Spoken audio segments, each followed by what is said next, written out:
Hoje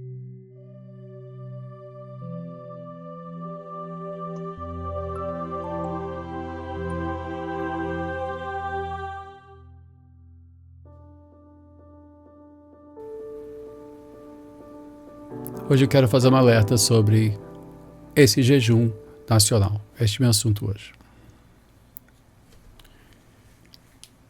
Eu vi recentemente a chamada iniciada pelo presidente da República e depois endossado por muitas pessoas que são claramente líderes dentro deste mundo extremamente diversificado chamado Igreja Evangélica. Tem de tudo. Tem gente que eu respeito profundamente nessa lista de pessoas que acrescentaram seu encorajamento nesta chamada para um jejum nacional.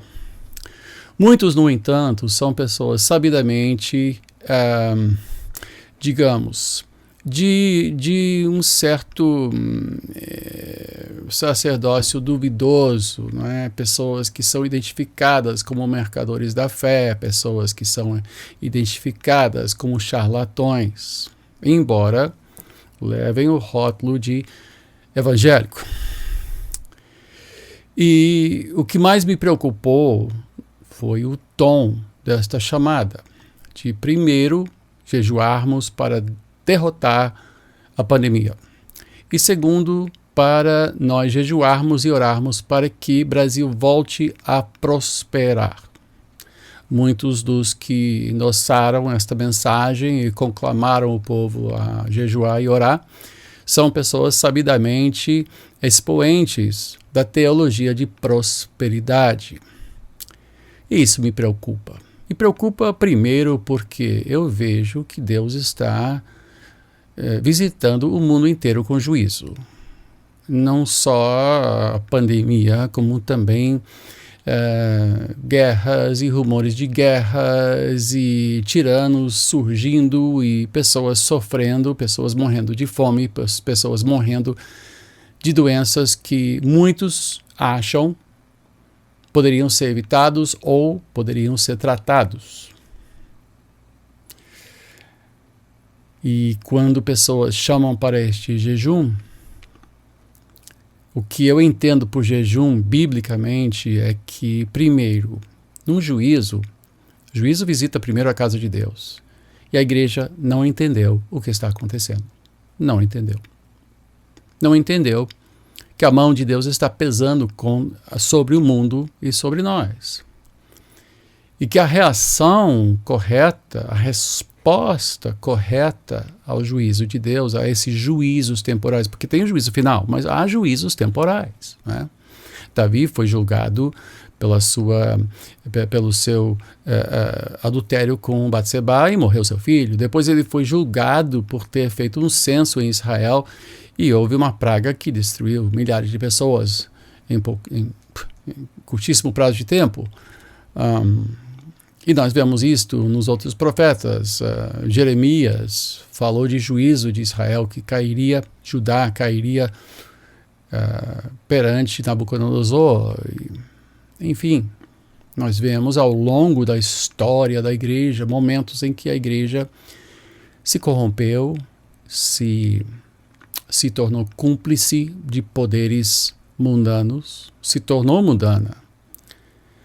Como nós vemos, há muitos que vão e beijam a mão dos poderosos, não importa quem sejam, de que lado do corredor estejam, que não importa a ideologia, querem fazer aliança com quem estiver no poder. E alguns desses estavam conclamando para o jejum nacional.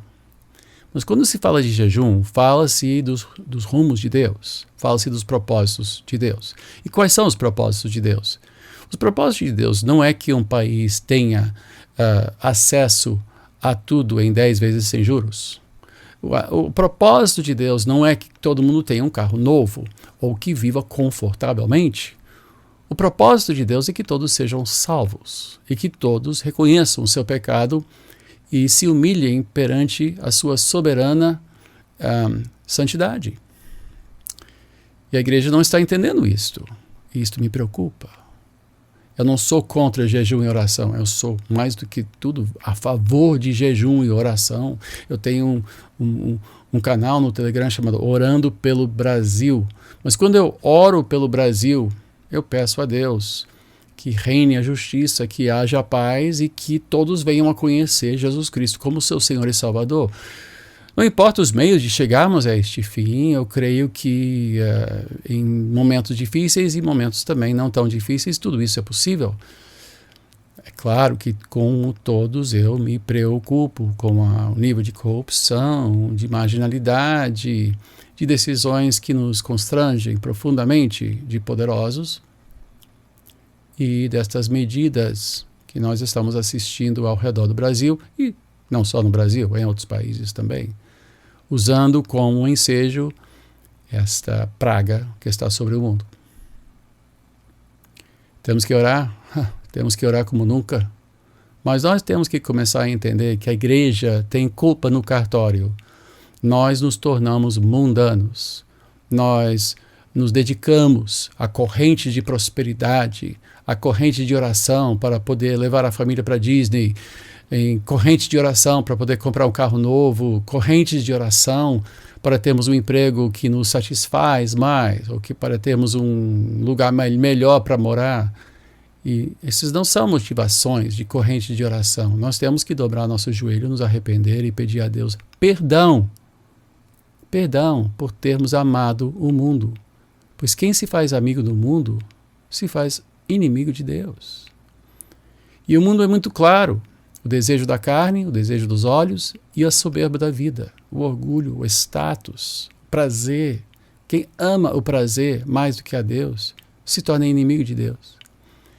Quem ama o conforto mais do que Deus, ou a segurança própria da sua vida mais do que Deus, é inimigo de Deus. E boa parte da igreja age como inimigo de Deus. E nós temos que nos arrepender. Vai jejuar? Sim. Eu vou jejuar, inclusive vou conclamar a nossa igreja ao jejum, mas não necessariamente nesse próximo domingo. O que falta à igreja é humildade, é amor a Deus, é um desapego às coisas desse mundo. Temos que nos arrepender porque nós temos culpa no cartório. Temos que orar muito. Eu não estou querendo apontar o dedo e condenar quem quer que seja. Eu espero que todos se arrependam. Não importa qual seja a sua orientação. Evangélica, conservadora, pentecostal, neopentecostal. Não importa. Todos nós precisamos nos arrepender porque todos nós temos que reconhecer que nós temos pecado em nossas vidas. E nós temos que buscar a face de Deus e pedir perdão, porque só assim Deus irá sarar a nossa terra. Estou no Instagram, Bispo Walter. Se tiver perguntas diárias, tem um canal no Telegram, Orando pelo Brasil, qualquer coisa. Eu estarei postando. Eu estou me preparando para dias difíceis pela frente, mais difíceis. Dias de perseguição. Mas eu também estou orando para que este quadro mude e que Deus salve a nossa nação. Vamos orar assim, vamos jejuar assim, muito, muito, não só esse domingo, mas continuar uma vida de oração e jejum. Eu volto quinta-feira que vem, como sempre estarei aqui quinta-feira. Até lá, que Deus te abençoe, que Deus te guarde nesses tempos tão dramáticos e difíceis.